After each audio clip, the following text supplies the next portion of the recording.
Well, I'm here with Dr. Sally Nash, and I'm excited to talk with you today. Sally, why don't you introduce yourself, say a bit about your background and what you do and the roles that you play. Okay, my main job is as director of Midlands Institute for Children, Youth and Mission, which is based at an Anglican Theological College, St John's College in Nottingham. And I was one of the group that founded that. So in a sense, my day job, I lecture in youth work, practical theology, and anything that goes up to make a degree in that subject. So Thursday I'm teaching research methods, so I'm a little bit eclectic academically. Along with that, I am also an ordained Anglican priest, have been for 3 and a bit years now. So I'm what in England we'd call self-supporting minister, which means I don't get paid. A church called Hodge Hill, which is a United Reformed and Anglican local ecumenical project, and there I take responsibility for discipleship formation and some alternative evening services. And at the moment I'm also seconded a day a week to Birmingham Children's Hospital chaplaincy team, where I help them do bits of research. So the latest thing we've done is something on metaphors for working with children and young people who have cancer, which is going to be published in the Journal for the Study of Spirituality probably sometime early next year. I've just submitted my thesis for my ordination training, which is a study of shame in the church. Oh yeah, that's a little bit about me. Right. Wow. Thank you. I love all the background, the eclectic background that you have, and I can relate to the. I end up teaching just a wide variety of stuff because I'm really more broad than deep, I suppose. I'm not saying you're not deep. I'm exactly the same. I've published mainly on ministry type related things, a bit of youth spirituality and various things, but it's much more general, really. Okay. I'm not an expert in, like some of my friends' wisdom literature in the Old Testament or something. Right. But but it means you have to read lots more journals because you have to teach so many different things. That's true. That's a very good point. Well, can you explain a little bit of how a faculty person in the UK sees his or her role with students? What does that look like from your perspective as a faculty person? Okay, I work in a context that says that we are forming people for ministry. Although I'm working with children, schools, youth, chaplaincy type people, so it's not an ordination training course, but it's a ministry course. So I would say that in essence, my overarching role is in formation. And one of the things that my team have done at Midlands CYM is develop an approach that we call 7 strands. And at the beginning of time people start with us, we give them 7 little bits of ribbon and they have to plait them all together, which takes a little bit of skill sometimes. And we frame everything around that. So we try really hard to say to people, we're about whole person learning. So when I meet with anyone, it's not just about how they're doing academically or how they're doing in their placement. It's about the whole person. And we frame what we call personal development plans around that. So we have 7 areas and we encourage them to set goals in those 7 areas. And the 7 areas are personal, which is about your own growth and spiritual development as a person; spiritual, your journey relationship with God; ministerial, which is about whatever your ministerial role is in your context; professional, because in the UK we offer a secular youth work qualification alongside our training course; academic, theological, and also we talk about community as being one of those areas we want people to develop in.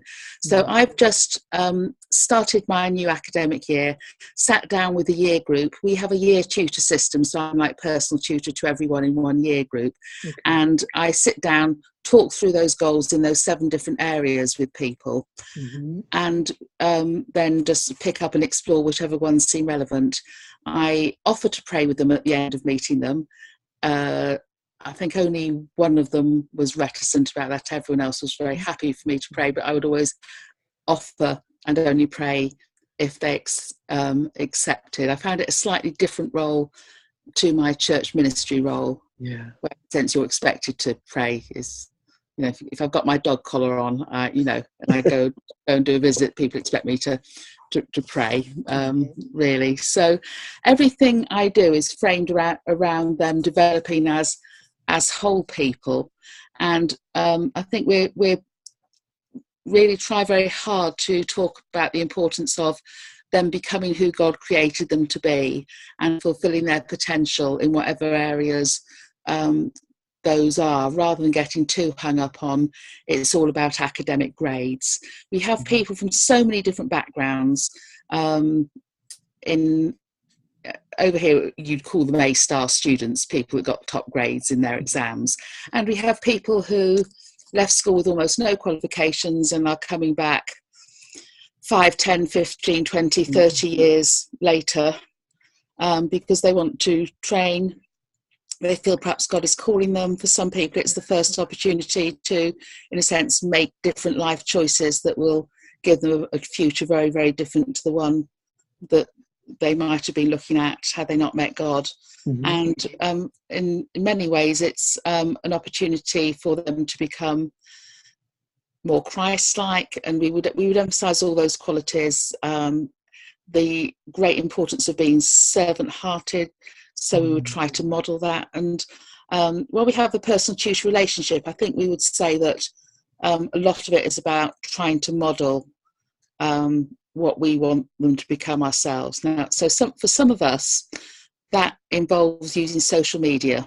One of my friends and ex-colleagues, whose name is Ian Paul, has a widely read blog called Psephizo, Psephizo, and I think one of the things he did early on was talk about the way he uses social media, and he uses social media in ways to do things like sort of model good work-life balance and things like that. So I probably got into social media because I teach youth ministry. So, you know, if you're training people to work with young people, you can't really avoid getting involved.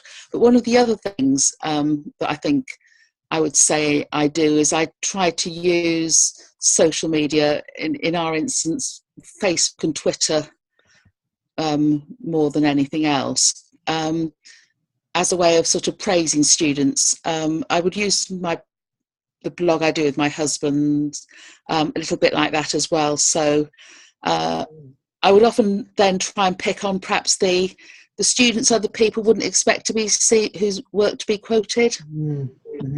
So something I did last week was a drawing someone had done. We when we have our induction to the year, we put white tablecloths on all the tables and put out felt pens so people can just draw and write down, and it's really trying to engage with different learning styles and appreciating for some people they need to be doing something while they're listening and learning. And I use one student's example, and you know, if you went into the class and said, whose work is Sally going to quote, she wouldn't be one of the ones. And I did something very similar last year with a student who, one of our much less academic, but he did something really brilliant in a presentation at the end of a module. So I think another thing I try to do as a faculty member is honour and praise people in public. Affirmation. That doesn't always mean that I name them. Okay. Those who know them, they will know who it is. Okay. Even something which sounds fairly trivial, like a student bought me some cookies. You know, and I just put something about enjoying my lovely cookie the student bought me with my coffee this morning. And it's some of them come who are so fragile that part of my role is trying to help them, I don't know, see themselves as God sees them a little bit, so that I honour and appreciate them.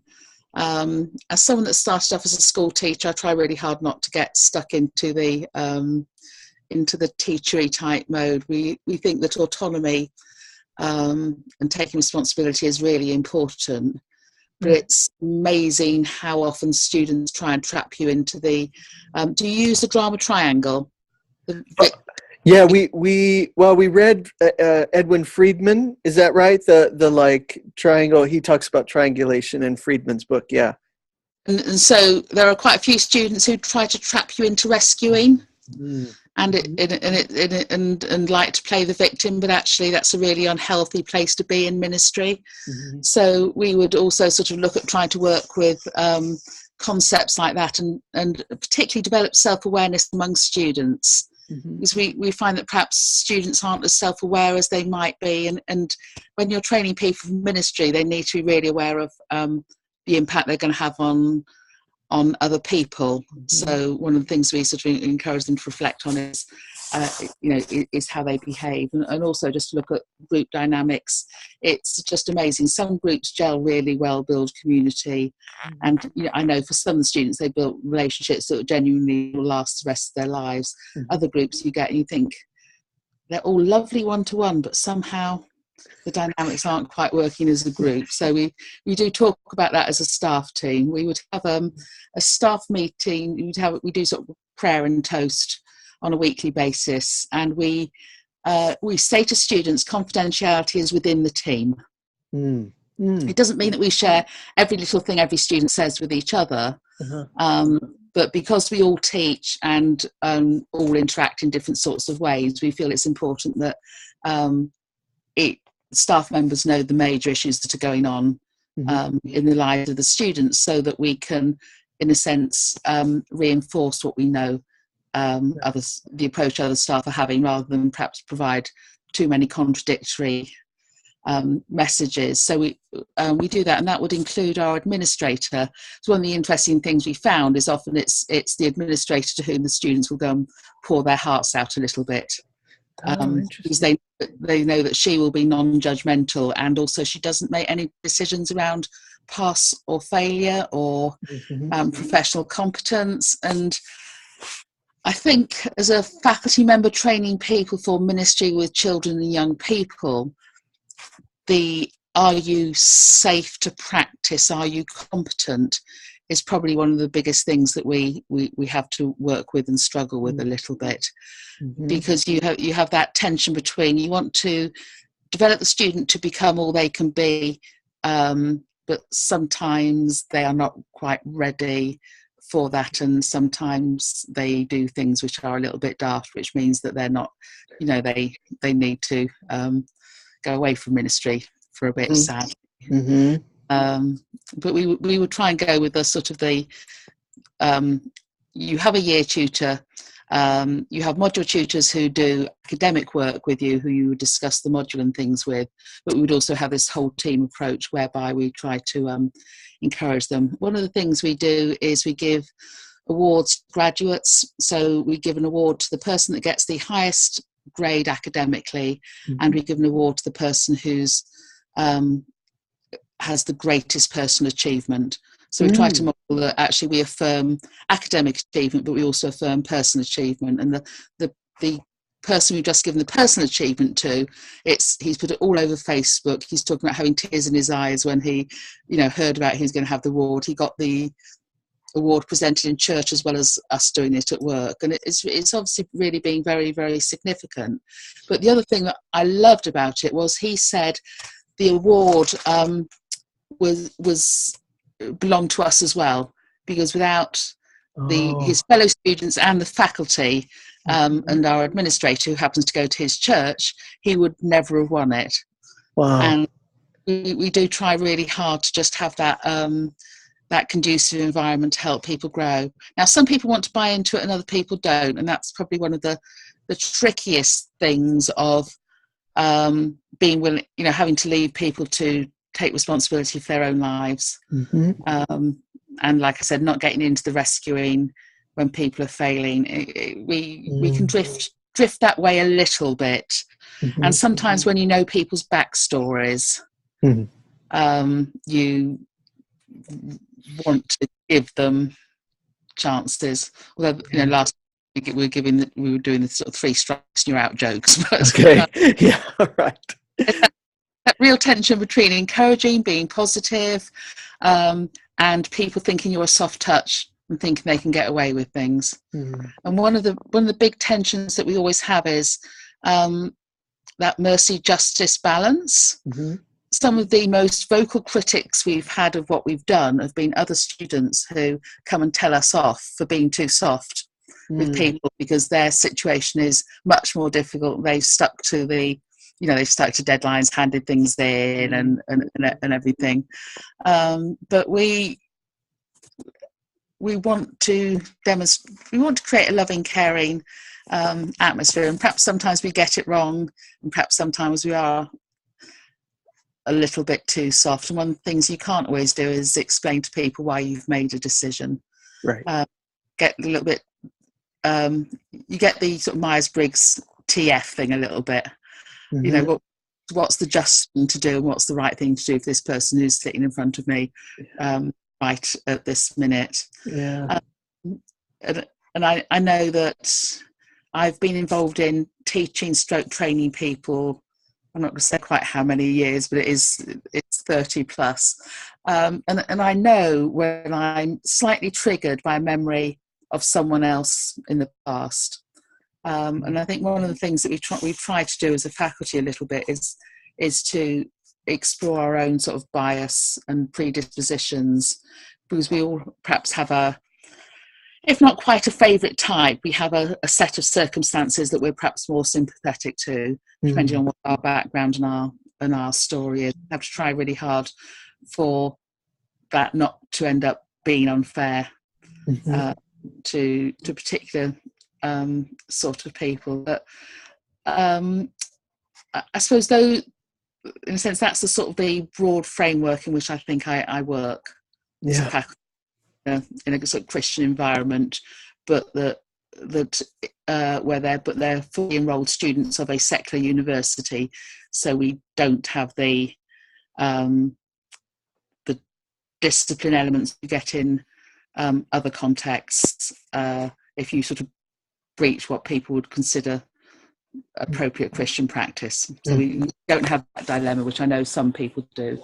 So if you're the ordination training track, wanting to be a church leader, there would be some things that would be disciplinaries, but because they're government funded students, we don't hit that dilemma. We obviously hit it in terms of if they're unsafe to practice with children or young people, or unsafe to themselves. But some of those broader issues that one deals with around at the very light end, smoking, drinking, and all those sorts of things,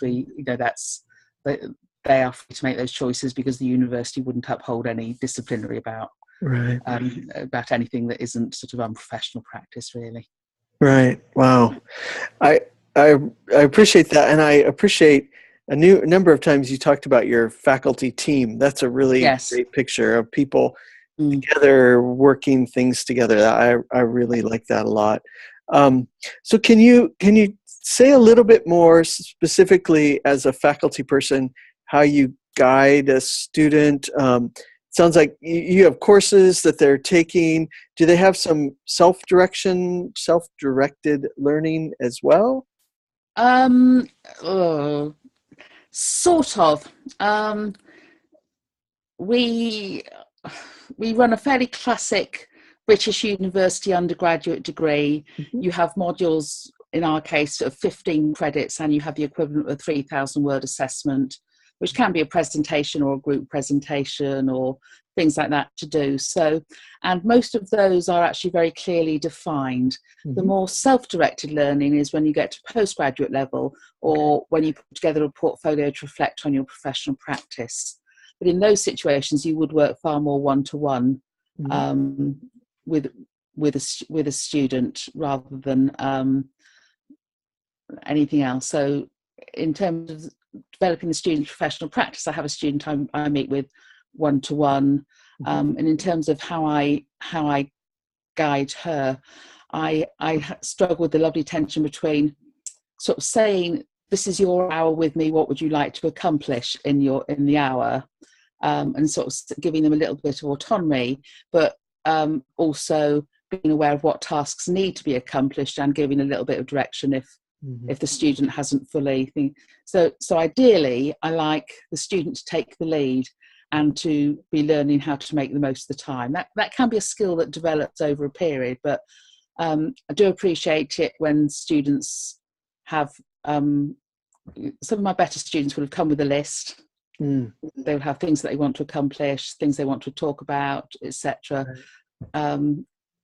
Other students are perhaps wanting something closer to spoon feeding, which is difficult. And when you're very pushed for time, it can occasionally be tempting to move into spoon feeding as opposed to drawing it out themselves. I would spend a lot of time with students mind mapping. So I think in terms of my one-to-one directing students learning, some version of mind mapping is what I would do for most things. Okay. For an essay, for a reflective journal, I will sometimes draw them and write them myself, but try to get the words from the student. Oh, okay. So that they don't have to focus. It largely depends on personality and what it's like. If they're less academic, I don't want them to be thinking about, have I spelt that word right? Do I understand? You know, some of those sorts of things. So as long as I try really hard to write it legibly, because my writing's not great, then sometimes I will take a bit of a lead on that. Other times we would do something on a whiteboard and encourage a student to take a picture. One of the things I think we probably would say that we found more than anything else is that students are very assignment focused. And I think one of our biggest challenges recently is to try to engender that love of learning for learning's sake and the broader aspects of learning, as opposed to, please tell me how this relates to the assignment. If it doesn't relate to the assignment, then why are we bothering to do it? And it's got a little bit instrumental sometimes in the learning. So you spend quite a bit of time trying to help people see how this is a helpful piece of learning, which can be about making connections with practice. It can be sort of talking about how this particular theory or this dimension or this aspect of the Bible can, in a sense, illuminate their own reflections. But it can be tricky. I also at postgraduate, when I'm doing undergraduate dissertations, will try quite hard to occasionally send things through that I think a student would be interested in, like an article or a blog post or a film or a television. I'm co-supervising someone doing a professional doctorate, and I have on my list to send him an email saying there was a Radio 4 programme on Sunday morning at 6:00 that mentioned Dante, because he was talking about Dante in the last tutorial. And so I with sort of the postgraduate dissertation, or I know what you're interested in level, I would try hard to make sort of just drop a quick email saying, you know, have you seen this? You know, this might interest you. I would do that to faculty and occasionally to colleagues in other places as well, if something comes up that I know that they're interested in. I was actually doing it to my supervisor of my thesis as well, because he wrote sort of the definitive book on the thing I've just done my thesis on in terms of shame. But I would occasionally send him stuff that I'd come across that I thought he might not be aware of, and and I think it's sort of this community of practice type concept is again something we try to model, to try and build. So we have also published quite a bit between us as a faculty, again trying to model that. So I've co-written books with Joe, who is my assistant director in post, with Paul, who is my husband, who does a day a week with me. And we also there's in the UK there's a series of books called Grove, which is sort of 28-page, largely evangelical with Anglican roots, 28 pages on all sorts of things. We set up the Grove Youth Series with the aim of trying to provide some more accessible academic material, but also to encourage practitioners to write. And so one of the things we try hard to do is to model that we are still practitioners ourselves. So all of my team practice some element of what they teach regularly, encourage people to share what that practice is, but also be involved in writing at that more sort of popular, less academic level. Certainly when you talk about undergraduates, you know, to be honest, a 28-page introduction to a topic, they might actually read it, as opposed to a sort of 200-page book Right. where you sit with your, you know, you sit looking up with, you know, dictionary.com, looking up every other word. Yeah. So, you know, we try to model that we think that the academic development is important, but we equally model that practice is important. So we would regularly share stories from what we're doing in our own practice, and that sort of practitioner academic. I think it would be fair to say from the team I'm part of, we all got into the more academic stuff because we were educating. In a sense, our love is facilitating learning and education, and to do that in our context, you need to get academic qualifications. You need to, you know, I'm a very firm believer in being a learner yourself. I've done various courses since I've been teaching. There's nothing like sitting in the classroom for hours on end to remind you of, you know, what you need to think about your practice, even at the most trivial end of finishing on time, decent length breaks, and those sort of things. Because when you're sitting there, you know, you realise that actually those things are really, really important when you're when you're the learner. So the sort of the emphasising that we are lifelong learners too. And again, I would put on Facebook and things different dimensions of my learning experience. I'm like I said, I've been an ordained priest for 3 years, but the person who's training me is 18 years younger than me. So, which is, again, I think something good and helpful to model, that I'm learning from someone who's lots younger than me. So, again, I think we always try to go with this sort of we're co-learners concept. But I know that some people find that difficult to buy. But when you can tell stories about, you know, you're being trained or whatever by someone where there's that big an age difference, I think it helps to get across that actually we're all committed to growing and learning ourselves. We're trying not to stagnate. You know, we want to become more like Jesus. We want new experiences. We want to, you know, see where God is leading us next in ministry, etc. Yeah. No, that's really, really good. I'm going to throw you a curveball from one of the questions we had written down, because you started something and it made me think. Do you ever find it difficult when you're talking with the one-on-one kind of relationship that you have with a student, and you've done all that work, the mind mapping and all the pieces, and then you have to assess them at the end of the term? Like you've walked with them, so you know their heart. It's not just you gave them a syllabus and then you see them at the end. Like you've walked them through, and that's mainly what our teachers are doing, is they're walking with them, but then they also have to assess. How do you like separate that, or you know what I mean, in your head? How does that work? Okay, that's a really tricky question. Sorry, and I didn't send it to you ahead of time, so I apologize.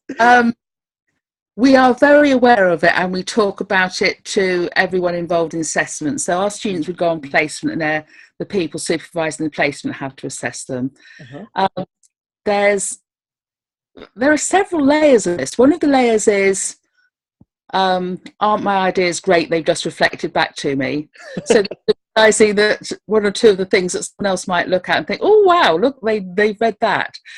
Is actually you giving them a chapter or an article or something. So I think you have to distinguish between how they've made good use of you. We would use the phrase making good use of supervision.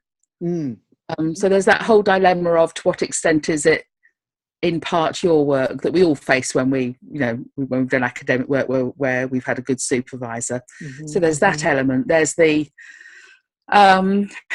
you know what they're hoping for grade wise, and what happens when they're borderline, and which side of the borderline do you err on, and how, and the almost impossibility of explaining what the 1 to 2 grade points difference is. So we have an informal rule that you don't give above an 8, that you never give a 9 unless it's an arithmetic thing with several parts.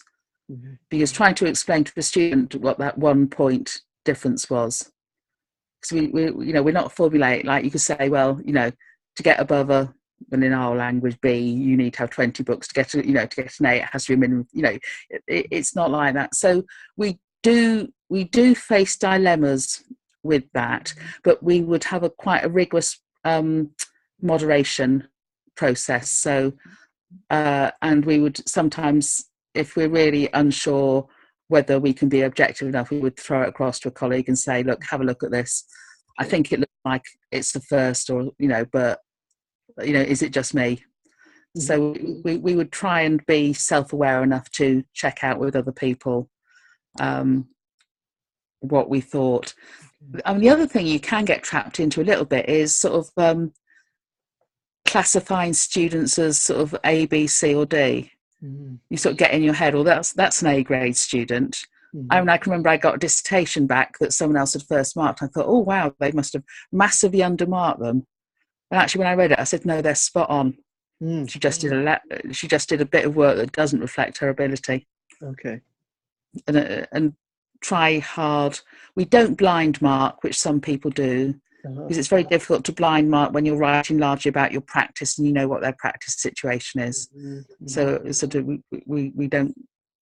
we haven't yet gone with the sort of the fully blind marking, because it's a little bit of a fiction, but it is a struggle. But I think we would say that when we're not sure, we use each other, and all of our work would be a selection of our grades would then go to someone else. And certainly if you give do you have first? I can't remember what your system is. Well, we would say A, B, C, like we would call it an A grade. Yeah, that would be our top. So all of ours who would get that, it would be looked at by someone else. So you can't give someone 85% without someone who possibly doesn't even know the student moderating it. Okay. So that's a bit of a safeguard, because that we have external examiners. All of our papers are uploaded online, and they can look at anyone's. So you are aware that there can be complete random sampling of your marking. So it's not in your interest to mark badly. If one thing's found to be really out, then generally you then move to remarking the entire set of scripts, and then it can get really complicated. So I'd say that we have good checks and balances, but we also try to be aware. When we mark portfolios, for example, we have all the portfolios in the room, all the tutors in the room. So there could be 10, 12, 14 tutors, and we randomly go around looking at other people's folders and write comments on the front and moderate the marking. You generally start off with something similar to your student's grade, and then then you get into discussion about, well, okay, so-and-so's perhaps a little bit more critical, but they haven't really read very widely. And you would, in a sense, try and locate students along a spectrum of scores. So I would say that we have quite a few checks and balances in the system to try and avoid the thing about being too biased. The other dilemma you're faced is, if I'm being honest, is the what one might call the slightly over petty university regulation that doesn't fully take into account an individual student's circumstances. I don't know whether you have it in quite the same way. You sometimes have it less at postgraduate level than undergraduate level, but if you haven't filled in the form on time to say that you're not very well, but if you're not very well, how on earth have you got the time, inclination to go online, find the form, send it off, etc. So that there are some of those sorts of things where you sort of have to think through, well, what's the most appropriate and just thing to do for that student in that sort of setting, because there can be some very all or nothing choices. So we're at the moment investigating a plagiarism thing, which we're fairly sure is just unbelievably poor referencing, because there's a reference in the bibliography. It's just not well referenced in the text. But we don't think it was someone trying to pass off the work, because they referenced the book. They just hadn't learnt properly how to reference, and probably rather a large block of bullet pointed text. So yeah, those would be some of the issues I think on that. Okay. Oh, that's helpful. Thank you. Sorry about that going off script on on our talks. But no, thank you. That's very, very helpful. I was just also wondering, do you have any other advice, tips, tricks that you had thought of ahead of time that might be helpful? Um, I think I've talked about most of the ones Hmm.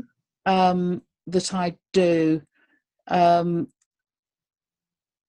I think the thing that we have found helpful is some of the social media stuff. Yeah. Um, being able to comment.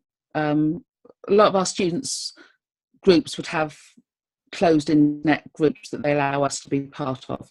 Hmm. So I think some of our tips would be around making connections there and sort of showing some of your humanity a little bit. Although at an unbelievably trivial, shallow level, I would love to wake up thin tomorrow morning. I don't believe that's the sort of prayer that God is very likely to answer. So, in some ways, being overweight and struggling with weight is a relatively comfortable, safe thing for me to talk about, having an issue with. So I clearly don't have all my life sorted.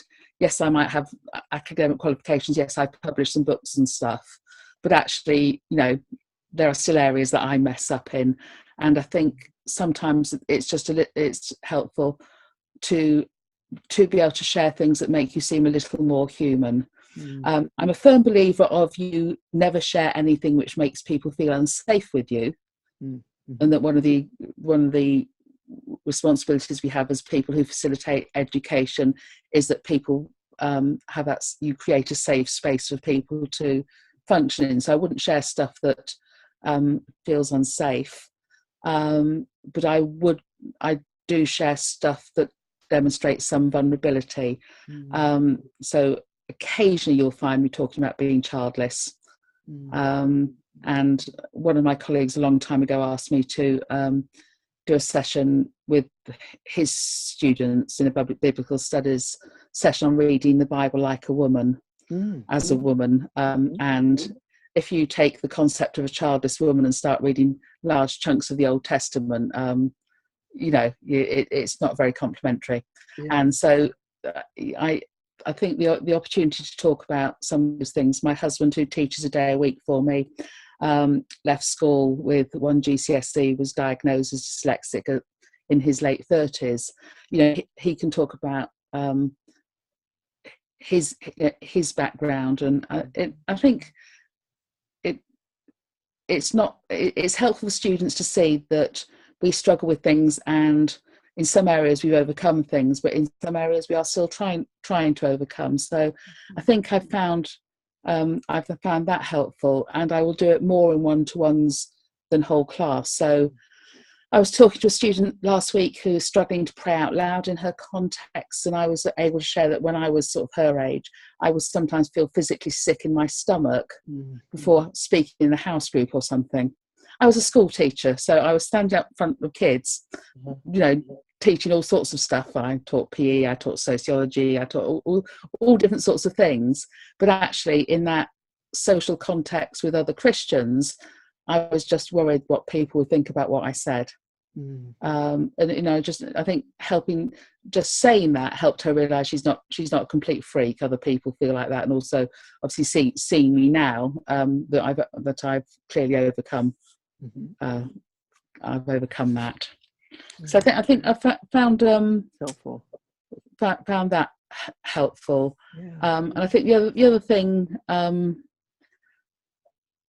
other thing I would perhaps say is the helping people make connections. I have the sort of brain that makes lots of connections between different sorts of things. So I will often try and sort of share anecdotes or stories or things I've read or things I've seen or songs or whatever to help people try and make that sort of connection. I did some Ignatian prayer guiding training many years ago, and the seeing God in the everyday. I think trying to develop what one might call a disposition of theological reflection and disposition of seeing God, and sort of reflecting where God is at work. It will be another thing that I would try to do with students, and to sort of ask some of those questions about, well, where do they see God in this? I think is another thing that I would say that probably as a staff team is one of the things that we think is really important, to enable people to put things into that broader theological framework. Some of my background in youth ministry would suggest that there are some people out there that go with a sort of concept that if it seems to work, it must be all right. And there, I think there are some scarred people out there from being on the receiving end of ministry, that it seemed to work, it must be okay. And so I think one of the things, I think it really comes back down to some of this self-awareness. And I have a personal rule which I tell the students: I will never get them to do anything I'm not prepared to do. So I appreciate this doesn't reflect well on me, but I will never get students doing those falling back trust exercises, because I will not fall back thinking that someone's going to catch me. Which probably means that I still need some healing, but I suppose that's something else that I always say to students.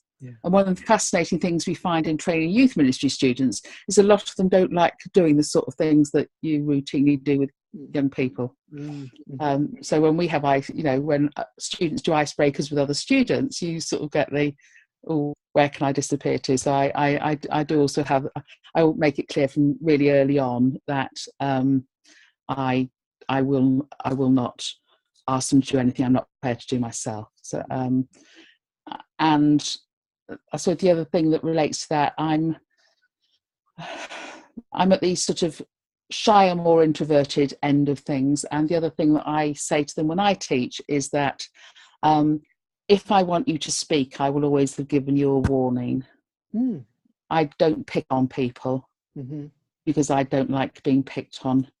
I know how easy it is from being a learner recently for one's mind to drift for a few seconds, and having just written 70-something thousand words on shame, how awful it is if you get picked on and you didn't hear the question, and it's that, that might in part be my personality. So in order to create what would be a safe space for me, if I want everyone to feedback, I say 2s or 3s or some time on your own, and at the end I would like everyone will go around and everyone will share one thing. So I would do that. I have other colleagues who wouldn't and would pick on people. At our community week last week, fortunately I was listening when the student who was preaching said, "Sally, what do you think?" to something. Fortunately I had heard, and so was able to give an answer that showed I'd heard the question, but I'd have felt dreadful if it had been one of those slight times when my mind had gone somewhere else. So I suppose I do try to create a safe classroom for people who are perhaps more personality-wise like me, who don't cope well with being picked on, etc. And I did do my teaching in higher education qualification as well, because I thought it was important to try and to get a qualification in teaching and learning as well. So I would recommend doing that, because I don't know whether you have the equivalent, but over here you can do a postgraduate certificate or diploma in teaching in higher education, and I would say I found that helpful, and trying to regularly, if not very frequently, read books that get me thinking about learning. So, I would say I've perhaps been influenced by someone like Parker J. Palmer's Courage to Teach, and some of those books, and just thinking some of that through. I always enjoyed Henry Nouwen's books, as someone else who, one of whose main ministry was teaching. So I think I would also say it's been important for me to regularly pick up stuff to get me thinking a little bit more.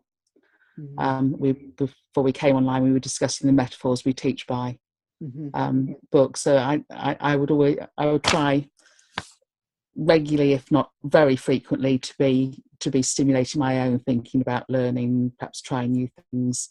One of my colleagues is specialising in visual facilitation, so she has sort of boards the size of a large window and vision. Although I don't draw well or anything, I had a go in some sessions of trying to actually map something out visually for students. So I would say, sort of, in a sense, learning from other people and learning from reading, and also going to see or hear people who teach in a different way, I think I found helpful as well. Yeah.